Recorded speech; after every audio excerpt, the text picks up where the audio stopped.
अस्सल कोकणी पद्धतीचे कोंबडी वडे आणि चिकनचा रस्सा आजच्या व्हिडिओमध्ये आपण पाहणार आहोत। तर चला वेळ न घालवता रेसिपीला सुरुवात करूया। चिकन रस्स्यासाठी आपण सुरुवातीला एक वाटण करणार आहोत। अर्धा इंच आलं, 20-25 पाकळ्या लसणाच्या, मूठभर कोथिंबीर आणि हिरव्या मिरच्या। हिरव्या मिरच्याचं प्रमाण तुम्ही कमी अधिक करू शकता। हे आपल्याला वाटून घ्यायचं आहे, कच्चंच वाटायचं आहे।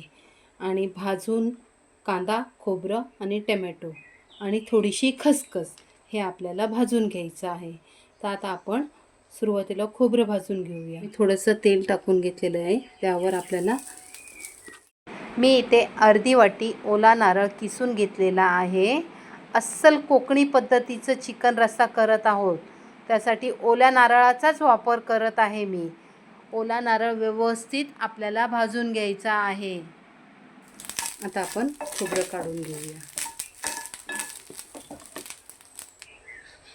आता कांदा आपल्याला सोनेरी रंगावर परतून घ्यायचा आहे।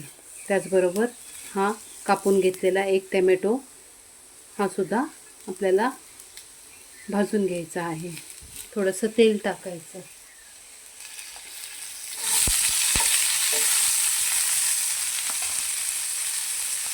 एक चमचा खसखस टाकून घ्यायची। आपला कांदा भाजतोय तोपर्यंत आपण आपलं हिरवं वाटण करून घेऊया। आलं, लसूण, मिरची, कोथिंबीर बारीक अशी पेस्ट करून घेऊया। ही पेस्ट करून झालेली आहे। इथे कांदा पण चांगला परतून झालेला आहे। कांदा, खोबरं आणि टमॅटो एकत्र वाटलं तरी सुद्धा चालू शकतं। मी इथे अर्धा किलो चिकन घेतलेला आहे, स्वच्छ धुवून घेतलेला आहे। त्यावर आता आपल्याला पाव चमचा हळद, चवीनुसार मीठ आणि आपण वाटून घेतलेलं आलं, लसूण, मिरची, कोथिंबीरच्या पेस्टपैकी अर्धी इकडे वापरायची आहे आणि अर्धी पुढे जाऊन सांगते कधी वापरायची ती। हे असं व्यवस्थित मॅरिनेट करण्यासाठी आपण ठेवून द्यायचं।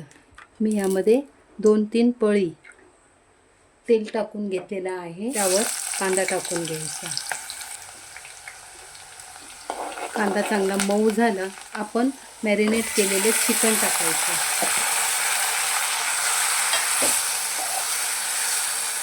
आणि व्यवस्थित असं त्याला फ्राय करायचं। इथे मी काही पावडर मसाले घेतलेले आहेत। काश्मीरी लाल तिखट, कांदा लसूण मसाला, हळद आणि गरम मसाला हा आपल्याला टाकून घ्यायचा।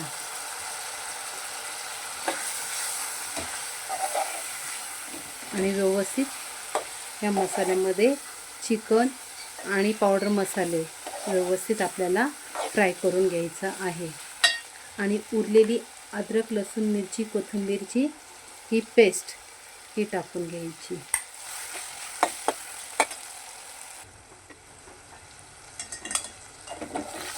असं चिकन व्यवस्थित फ्राय करून झालेलं आहे।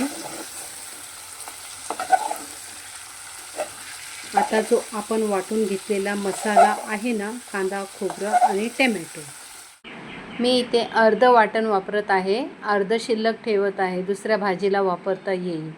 आता हे वाटण टाकून चिकन व्यवस्थित फ्राय करून घ्यायचं आहे आपल्याला।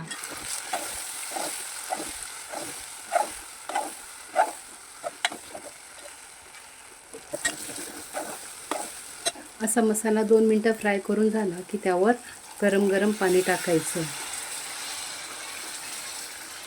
गरम पाण्याचाच वापर करायचा। आपल्याला किती रस्सा हवा आहे त्यानुसार तुम्ही रस्सा ठेवू शकता। आता हे मिक्सरच्या भांड्यातलं पाणी मी टाकून घेत आहे। बारीक गॅस करून 10 मिनटं आपल्याला चिकन शिजवून घ्यायचं आहे। आता आपण चिकनचा रस्सा उघडून बघूया। हे बघा, झाकणातलं पाणी सुद्धा कमी झालेलं आहे।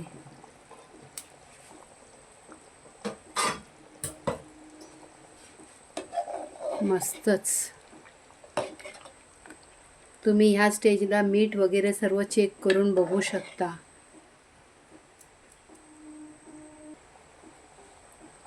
आता वरून थोडीशी कोथिंबीर टाकायची आणि गॅस बंद करायचा. वड्याचं पीठ बनवणार आहोत, तर त्यासाठी मी इथे एक मध्यम आकाराचा कांदा बारीक असा कापून घेतलेला आहे. आता त्याला आपण मिक्सरमधून फिरवून घेऊया, म्हणजे त्याची पेस्ट बनवून घेतलेली आहे. आता मम्मी पुढची प्रोसेस सांगेन. मम्मी सांग. इथे मी 3 वाट्या भरून पाणी घेतलेलं आहे. हे पाणी आता आपल्याला गरम करायला ठेवायचं आहे आणि आपल्याला किती वडे करायचे आहेत त्यानुसार आपण वड्याचं पीठ घ्यायचं.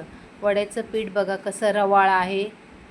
तुम्हाला जर वड्याचं पीठ कसं बनवायचं ह्याची रेसिपी हवी असेल तर आपल्या चॅनलवर वड्याचं पीठ बनवायची रेसिपी आहे.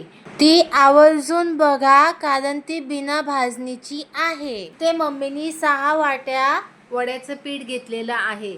तुम्हाला किती लागणार आहे ना त्यानुसार अर्धं पाणी घ्यायचं. म्हणजे जर 6 वाट्या मी पीठ घेतलं आहे तर त्याला 3 वाट्या पाणी घेतलेलं आहे. आता पाण्याला चांगली उकळी आलेली आहे. या पाण्यामध्ये आपण आता सुरुवातीला वाटून घेतलेला कांदा टाकून घ्यायचा आणि चवीनुसार मीठ टाकून घ्यायचं. मीठ टाकून झाल्यानंतर चिमूटभर हळद, गूळ आणि थोडासा खायचा सोडा. खायचा सोडा टाकणं ऑप्शनल आहे, कारण आमच्या हॉटेलमध्ये किंवा आमच्या खानावळीमध्ये आहे ना, जेव्हा पटकन अशी ऑर्डर येते त्यावेळेस वड्याचं पीठ येईपर्यंत वाट बघावी लागते. त्यासाठी खायचा सोडा टाकला की वड्याचं पीठ ताबडतोब येतं, म्हणून खायचा सोडा टाकायचा. जर तुम्हाला टाकायचा नसला तर तुम्ही 2 तास पीठ भिजवून ठेवून द्यायचं. हे बघा इथे चांगली अशी पाण्याला उकळी आलेली आहे. आता हे पाणी आपण वड्याच्या पिठामध्ये टाकणार आहोत. मम्मीने इथे गॅस बंद केलेला आहे. सुरुवातीला थोडंसं पाणी टाकून घ्यायचं आणि व्यवस्थित असं त्याला मिक्स करून घ्यायचं. सुरुवातीला चमच्याच्या मदतीने मिक्स करायचं, नंतर हाताच्या मदतीने मिक्स करायचं. आता मी उरलेलं पाणीसुद्धा यामध्ये टाकून घेत आहे आणि वर एक झाकण ठेवून असं झाकून ठेवायचं, म्हणजे चांगली दणदणीत वाफ लागली जाते आणि नंतर आपण ह्याचा पीठ मळून घ्यायचं आहे. हे बघा अशी दणदणीत वाफ लागली पाहिजे. आता आपण हे सगळं पीठ व्यवस्थित असं मळून घेऊया. पीठ गरम असतानाच मळायचं. पिठाचा गोळा अगदी मस्तपैकी मळून घ्यायचा.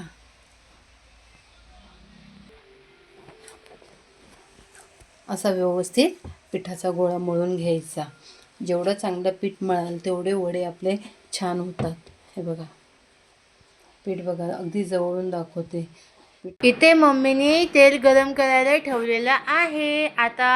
आता लगेच मम्मी वडे करायला घेत आहे. आता इथं मम्मीने केळीचं पान घेतलेलं आहे, त्यावर पिठाचा गोळा घेतला, तो मस्तपैकी गोल करून घ्यायचा. जर तुमच्याजवळ केळीचं पान नसतं तर एखादी दुधाची पिशवी असती तरीसुद्धा चालू शकते. हे बघा पिठाचा गोळा व्यवस्थित हाताच्या मदतीने थापून घ्यायचा. जास्त जाड पण नाही, जास्त पातळ पण नाही, आणि मधोमध एक होल करून घ्यायचा. सुरुवातीला एक छोटीशी गोळी टाकून बघायची. तेल असं तापलेलं पाहिजे आपल्याला.